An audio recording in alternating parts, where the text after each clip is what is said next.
પરમાત્માનું સાનિધ્ય પ્રદાન કરાવનાર તે શ્રીમદ ભાગવત. જો ભક્તિ હશે તો 100% પ્રભુનું સાનિધ્ય પ્રાપ્ત થશે, એમાં કોઈ સંશય નથી. બસ જરૂર છે, બે વસ્તુની જરૂર છે.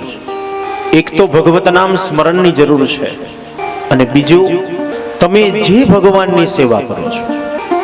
અહીંયા સ્પેસિફિક કોઈ એક ભગવાનનું નામ નથી લીધું કે તમારે કૃષ્ણને જ યાદ કરવાના, કૃષ્ણની જ સેવા કરવાની, કૃષ્ણનું જ સ્મરણ કરવાનું.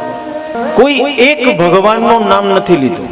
પણ આપણી હિન્દુ સંસ્કૃતિએ એટલી વિશાળતા બતાવી કે તમને જે ભગવાનમાં રુચિ છે, તમને જે ભગવાનમાં શ્રદ્ધા છે, જે ભગવાનની સેવા કરવાનું, જે ભગવાનનું સ્મરણ કરવાનું, જે ભગવાનનું પૂજન કરવાનું તમારા મનને ઈચ્છા થાય છે, બસ એ ભગવાનને તમે યાદ કરો, એ ભગવાનની સેવા કરો, એ ભગવાનનું સ્મરણ કરો.